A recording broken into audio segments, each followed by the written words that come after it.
Le jeudi après-midi, c'est le groupe des ébulons des petits de 5 à 10 ans qui vont à l'école de Pompère, une école de campagne. Au départ, il y avait de l'appréhension. La première année, quand on commence, voilà, ils savent pas trop, il y a la méconnaissance du handicap, ils prennent vite confiance, quoi. C'est avec une classe de CP, CE1, donc des enfants qui ont à peu près le même âge que ceux du cégep. Par rapport à l'approche, justement, au départ, ils ont peur. Et on voit au fur et à mesure de l'année, ça y est, ils vont vers les enfants, ils vont faire des choses avec eux. Et les enfants du cégep apprécient justement d'être en contact avec des enfants du même âge qu'eux. Il y a vraiment, ça y est, après, je pense qu'ils ne voient plus non plus le handicap. Ils vont vraiment vers les enfants sans problème. Gaëlle Lester, je travaille à l'école de Pompère, Louis Canis, et j'ai des CP CE1. C'est la deuxième année qu'on est intégré dans ce projet en fait. On m'a contacté, on m'a proposé et voilà, j'étais très partante de suite pour ce projet. J'entends beaucoup de choses, les enfants m'en parlent régulièrement. Si jamais les enfants ne viennent pas une semaine, voilà, pour une raison ou une autre, ils sont extrêmement déçus. Mais surtout, ce qui me frappe, c'est le retour, moi, que j'en ai des parents. C'est plutôt les parents qui m'en parlent. Ils me disent c'est très important, les enfants du cégep. Certains enfants étaient un petit peu apeurés quand même. Mais ça s'est vraiment estompé. Il faut savoir que dans ma classe, il y a les CE1 qui, eux, ont déjà participé à ce projet l'an dernier. Donc eux, ils sont sur une deuxième année. On les sent beaucoup plus libérés. Et finalement, ils aident les CP à être plus à l'aise cette année, eux qui viennent juste d'intégrer le projet.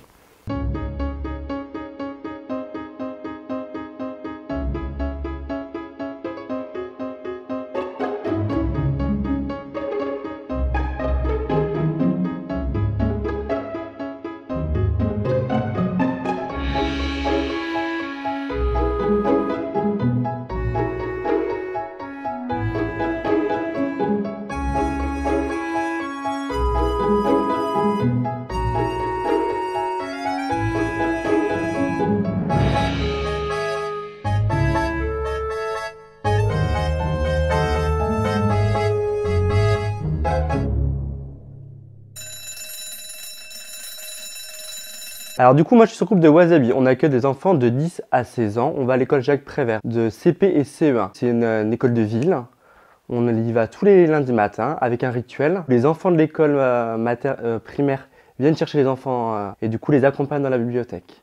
À partir de là, on a des rituels avec les enfants pour qu'ils fassent les activités. En début d'année, on se rend compte que les CP les plus petits ont un peu d'appréhension vis-à-vis du handicap. Mais au fur et à mesure de l'année, on peut se rendre compte qu'ils vont reconnaître les enfants. Il y a beaucoup d'activités autour d'eux. C'est vraiment très bénéfique. Je m'appelle Sophie Wien, je suis enseignante à Jacques Prévert à Parthenay depuis plusieurs années déjà. Au début, c'est compliqué, ils ont des appréhensions. Bon, sur Parthenay, c'est quand même une ville où le handicap est déjà connu. Mais là, c'est des jeunes enfants, donc c'est plus compliqué, l'appréhension est quand même là.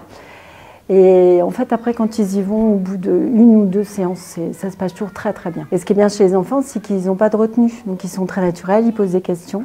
Et après, le contact se fait très facilement. Le point positif, c'est des enfants qui sont plus tolérants, je pense, les uns envers les autres. C'est-à-dire que là, c'est encore une différence. Et la différence, elle est abordée. Et puis, on vit avec la différence. Et donc, c'est vraiment c'est très riche comme apport.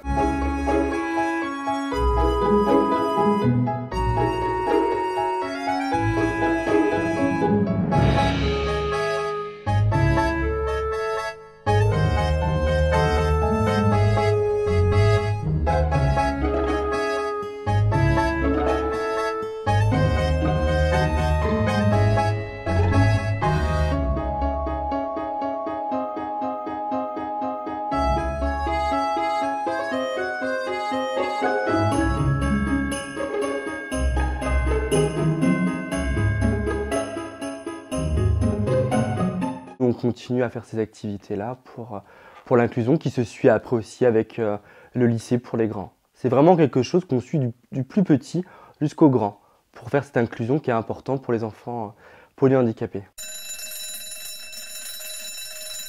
L'activité, en fait, elle se déroule le mercredi matin de 9h à 10h, 10h30 environ. Dans un premier temps, il y a quelques jeunes qui nous attendent sur le parking. Et ils les prennent pour les emmener à l'activité, ils nous montrent dans laquelle salle, ils nous disent dans quelle salle on est. Au départ, ça a été compliqué pour eux parce que de se repérer dans l'espace, ça a été un peu compliqué. pour certains jeunes. Et au fur et à mesure qu'on y va, maintenant, c'est des activités où ils sont super contents d'y aller. Et on voit plus cette difficulté-là. On laisse l'activité se dérouler, on se met un petit peu en retrait de l'activité. Bien sûr, sous notre bienveillance de professionnels. S'ils ont besoin, on est toujours là pour eux. La première fois, on leur a fait un exemple. On avait fait des pochettes sensorielles. Et du coup, depuis, ils trouvent des super idées. Et les jeunes des Acacias commencent à s'y habituer, quoi, à aller là-bas et à apprécier le contact avec les élèves. Voilà, et l'activité, ils le prennent ou ils le prennent pas, mais ils en prennent toujours un petit bout, quoi.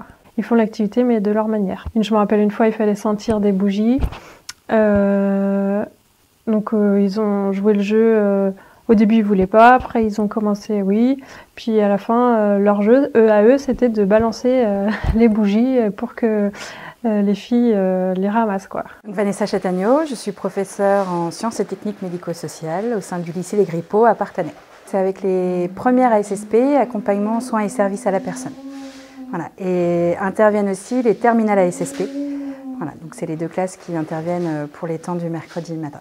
Le projet en fait a commencé quand Hélène nous a contactés pour nous proposer un projet. Et donc elle a expliqué son projet et nous on l'a trouvé très intéressant et donc on a fait en sorte que ça puisse être réalisable. En termes d'organisation, donc on a demandé à ce que les classes soient en enseignement pro le mercredi matin de façon à pouvoir intervenir plus facilement et mettre en place le projet.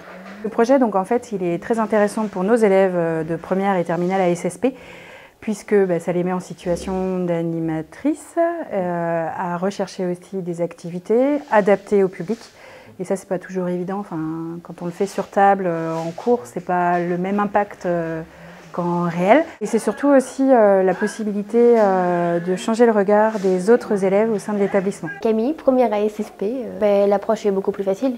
Le contact avec eux et oui, voilà, c'est beaucoup plus simple et plus accessible.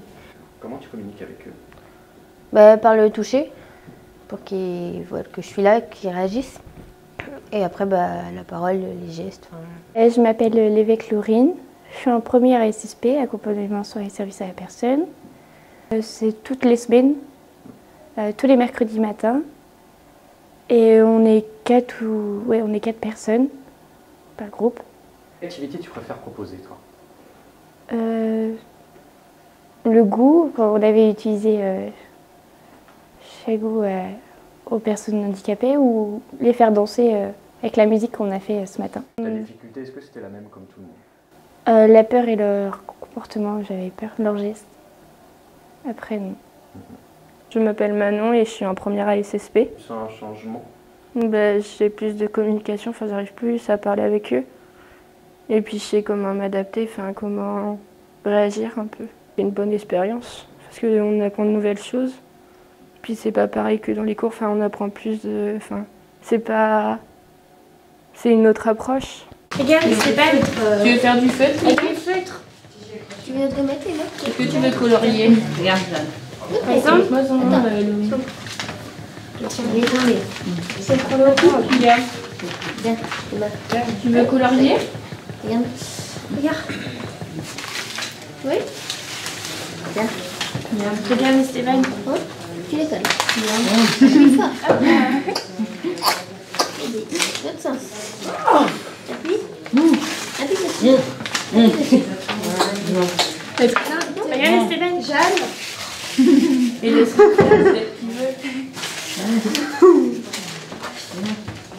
Un petit bilan avant qu'on parte en récré ou en interview. Je voulais savoir ce que vous avez pensé de votre activité. De ce que vous avez pensé au départ, et ce que vous avez pensé. On savait déjà que ça allait peut-être pas trop fonctionner parce que c'est vrai que c'est compliqué pour eux. Mais après on était là pour les aider aussi. Au début, on pensait que ça allait pas leur plaire, mais à la fin, ça a été. Effectivement, de prendre des gommettes eux-mêmes, de les coller sur une feuille, c'est pas possible pour eux. Tout aperçu. Après, je pense que c'est quand même quelque chose qu'ils ont apprécié parce que même Esteban est resté assis. Alors qu'Esteban restait assis plus de 5 minutes, c'est compliqué pour lui. Donc après, tu as trouvé le système de déchirer.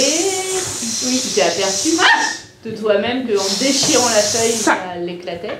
Je trouve qu'il y a un bénéfice des deux côtés, en fait. Le premier bénéfice du côté des lycéens, c'est qu'ils s'ouvrent vers des métiers, quand même, c'est des bacs qui vont être vers des métiers sociaux. Donc le handicap peut faire peur, donc c'est un moyen pour eux aussi de ne pas appréhender ce handicap quand ils seront dans situation.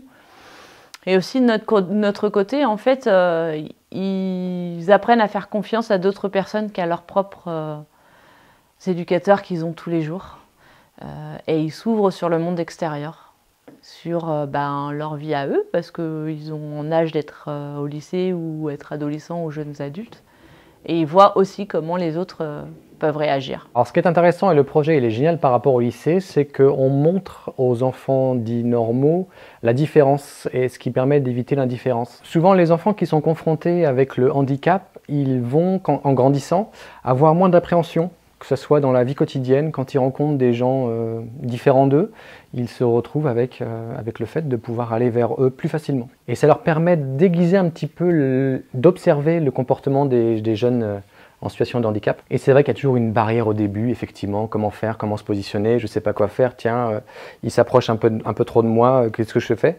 Et à la fin, on sent que les enfants se détendent et arrivent à rentrer en communication. Et quand bien même qu'il y a des séances, effectivement, où ça se passe pas comme ils le voudraient, justement, c'est ça, c'est intéressant, c'est dans l'échec qu'on peut apprendre. Et ben on peut retirer quand même une leçon. Donc toutes les séances sont tout à fait bénéfiques pour les deux côtés. Et au final, si on voit tous les bénéfices qu'apporte cette activité des deux côtés, parce que c'est vraiment des deux côtés, il faudrait que ça soit, je dirais, obligatoire pour tout le monde. Catherine Lafoy, je suis directrice du CESEP Les Acacias à Parthenay. À travers ce film et ces témoignages, en fait, on peut se rendre compte que oui, c'est possible que des enfants porteurs d'un polyhandicap soient attendus dans une classe ou dans un établissement. Que oui, c'est possible que des liens se créent entre les enfants, qu'il y ait une complicité qui s'installe.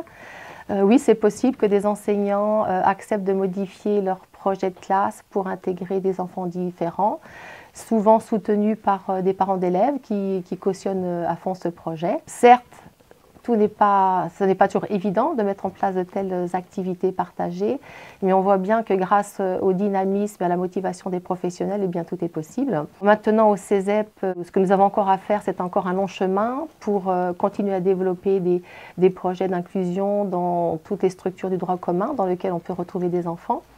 De pérenniser déjà ce qui est mis en place parce que voilà, nous avons une réelle volonté de bien nous inscrire dans ce virage inclusif au bénéfice des enfants polyhandicapés.